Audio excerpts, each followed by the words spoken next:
Restaurant স্টাইলে chicken চাপ বাড়িতেই বানিয়ে ফেলুন।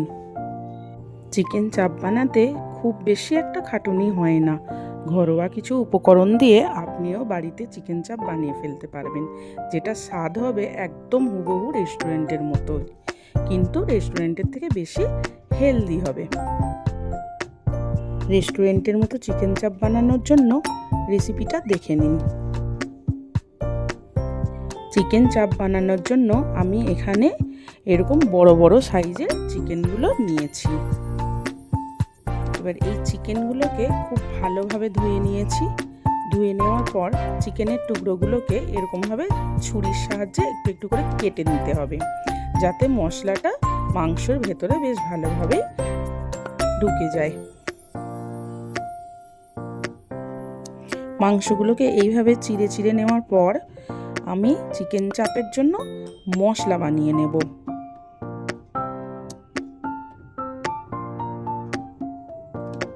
চিকেন চাপের জন্য মশলা বানানোর জন্য প্রথমে একটা কড়াইতে আমি 2 চামচ ছাতু গরম করে নেব। একটু নেড়ে চেড়ে ছাতুটাকে একটু ভেজে ভেজে মতো নেব শুকনো খোলায়। তেল কিছু দেব না, শুকনো খোলায় ছাতুটাকে ভেজে নেব। এবার ভেজে ছাতুটাকে একটা পাত্রে ঢেলে নামিয়ে রাখবো। এরপর একটা চিকেন চাপের জন্য মশলা তৈরি করতে হবে। এখানে আমি নিয়ে নিয়েছি জয়িত্রী, লবঙ্গ, এলাচ, সাহাজিরে, সামরিচ আর একটু জায়ফল এরকমভাবে ম্যাশ করে নিয়েছি। এবার এই মশলাটা ভালো করে ভেজে নিতে হবে। গ্যাসটা লো ফ্লেমে রাখবেন, নইলে মশলাটা পুড়ে যাবে। এবার এই মশলাটা ভাজা হয়ে গেলে মশলাটাকে ভালো করে মিহি করে গুঁড়ো করে নিতে হবে। মিক্সিতেও করে নিতে পারেন, আবার শিলনোড়াতেও করে নিতে পারেন। এবার চিকেন চাপের জন্য আমি এখানে 2 চামচ কাজু নিয়েছি, 2 চামচ চারমগজ নিয়েছি আর 2 চামচ পোস্ত নিয়েছি। এগুলোকে খুব ভালোভাবে বেটে নিতে হবে মিহি করে, বা মিক্সিতেও ব্লেন্ড করে নেওয়া যেতে পারে। এবার তার মধ্যে পেঁয়াজ দিয়ে দিতে হবে। কাজু, চারমগজ আর পোস্ত ওই বাটার মধ্যে 2টো পেঁয়াজ আমি একসঙ্গে ভালো করে বেটে নিয়েছি, আর আদা রসুন ভালো করে বেটে নিতে হবে। এবার আদা রসুনের পেস্ট আর ওই পেস্টটা আর কিছুটা দই দিয়ে চিকেনগুলোকে ভালো করে ম্যারিনেট করতে হবে। আর আন্দাজ মতো লবণ দিতে হবে, কিছুটা সাদা তেল, 1 চামচের মতো কাশ্মীরি লঙ্কার গুঁড়ো, 1 চামচ হলুদ গুঁড়ো আর 1 চামচ কেওড়া জল, 1 চামচ গোলাপ জল, সব কিছু দিয়ে চিকেনটাকে ভালোভাবে মাখিয়ে নিতে হবে। এই সমস্ত কিছু দিয়ে মাখিয়ে নেওয়ার পর চিকেনটাকে 2 ঘন্টার জন্য রেস্টে রেখে দিতে হবে। 2 ঘন্টার থেকে বেশি রাখলেও হবে, আর 2 ঘন্টার মতো রাখলেও হবে। আবার ওভারনাইটও রেখে দিতে পারেন, তাহলে চিকেনটা খুব ভালো নরম হবে। আচ্ছা, এবার এদিকে গ্যাসেতে একটা পাত্র বসিয়ে চিকেন চাপের জন্য না বেশ খানিকটা তেল নিতে হবে, সাদা তেল নিতে হবে। আর 2 চামচ তার মধ্যে ঘি দিয়ে দিলাম।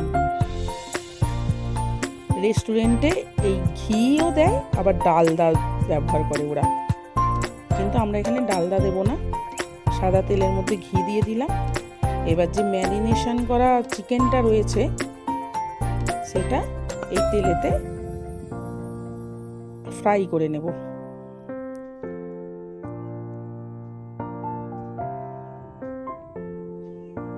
উল্টে পাল্টে ভালো করে ফ্রাই করে নেব।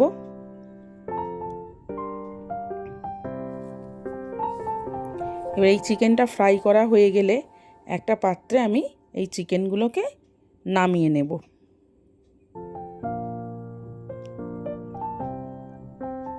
এবারে ওই তেলেতেই যে ম্যারিনেট করা বাকি যে মশলাটা রয়েছে সেই মশলাটা আমি ওর মধ্যে দিয়ে দেব।